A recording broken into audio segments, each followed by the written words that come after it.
दिनै कसिगाव दख'रा दुलाराय बर' फरायसा आफादा जे लांदां बैसागु खुंनाय जे हाबाफारि बे हाबाफारियाव बाहागो लाफैनो मोननानै खोब गोजोनग्लायनाय मोनदों आरो बे हाबाफारिखौ मोजाङैनो गिदिरथारै गाजा गोमजायै लैहोर लैहोर रायजो राजानि बाहागो लानायनि गेजेरजों जे माहारियारि फोरबो बैसागुखौ फालिनाय बेनि थाखाय आङो दुलाराय बर' फरायसा आफादनि जानानै कसिगाव दख'रा दुलाराय बर' फरायसा आफादनिसिम आङो रोजा रोजा साबायखर बावदों आरो दिनै बे फालिथायनि गेजेरजों साफ्रोमबो जे जोंनि सुबुं माहारिनिसिम जेन बैसाग बोथोर बा जे जोंनि बैसागु जे फोरबो बियो अनलायनाय जे खौसेथि आरो मोजां मोननाय आरो जे जौगानाय मोनसे बेबायदि थासारि लानानै फैथों आङो हास्थायदों मानो होनोबा जों जिहेथु हारि नाङै जे जोङो हारि हिसाबै थांनानै थानो लुबैग्रा मोनसे हारि बेनि थाखाय जोंनि जे माहारिनि जे फोरबोफोर बा माहारिनि माखासे हारिमुवारि जे आइटेमफोर बा माखासे दोरोङारिफोर बेफोरखौ जोङो दिनै फोथांनायजों लोगोसे प्रिजार्भ खालामनायजों लोगोसे बेखौ जोङो गोजौ फारसे बोरै लांनो हायो दा बेनि थाखाय जोङो जिहेथु सानबाय थादों मावबाय थादों आरो बेनि थाखाय बेबायदि मोनसे जे जोंनि खुंथाय बा जे जोंनि फालिथाय बेफोरबायदि हाबाफारिफोरा जोंनि थाखाय खोब गोनांथार बेनि थाखायनो आङो खोब गोजोनदों आरो बेफोरबायदि हाबाफारि खुंनो थांनायाव जे जोंनि आब्रुथि बेखौ जोङो मेनटेन मोनसे खालामनांगोन जे रंजानायनि नामाव जे मोनसे फेस्टिभेल खुंनायनि नामाव जे मोनसे फोरबो खुंनायनि नामाव जे जोंनि गेजेराव जानाङै जाथायफोरा जाया जे जोंनि गेजेराव अनलायनाय आरो खौसेथिनि गेजेरजोंनो बियो बारलाङो आं बेखौ हास्थायदों बेखिनि गोजोन्थों।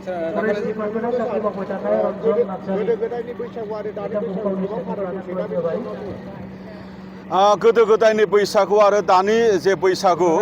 सम आरो बोथोरखौ लानानै बियो मालाबा मोजां जागोन आरो बियो मालाबा हयथ' गाहायसिमबो थांनो हागोन। गोदो गोदायनि जिखिनि दोरोङारि जि अरिजिनेलिटि बे अरिजिनेलिटिखौ जोङो माब्लाबाबो जों खोमानानै लानो हाया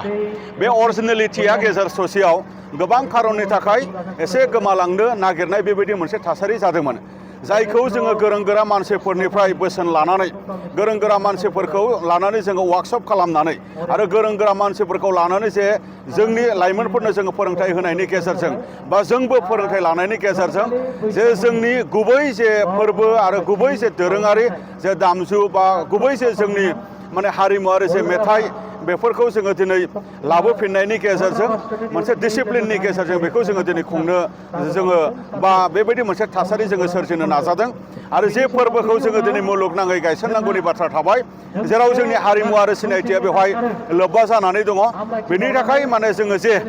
बे फेस्टिभेलजों नाङै बा फेस्टिभेलखौ फालिनायनि मुङाव जिखिनि मोनसे लोंनाय जानाय बायदि मैया थासारि बेफोरखौ जोङो बोरै एसे फिल्टार खालामनानै गैया खालामनानै जे जोङो साबसिननिफ्राय साबसिन आरो बेखौ जोङो खालामनो थाखाय दिनै सेस्था खालामबाय थादों नाथाय साबसिन खालामनो थांनायाव जे जोंनि गुबै जे दोरोङारि आरो हारिमुवारि जे अरिजिनेलिटि बेखौ खोमानानै नङा बेखौ प्रिजार्भ आरो प्रटेक्सन खालामनायनि गेजेरजों बेखौ मुलुग दरबारसिम जे लांनांगौनि थाखाय जिखिनि एसे मावनो हायो बेखिनि बाथ्राफोरखौ जोङो दिनै मावबाय थादों आरो बेखिनि मेसेजफोरखौ जोङो होबाय थादों गोजोन्थों।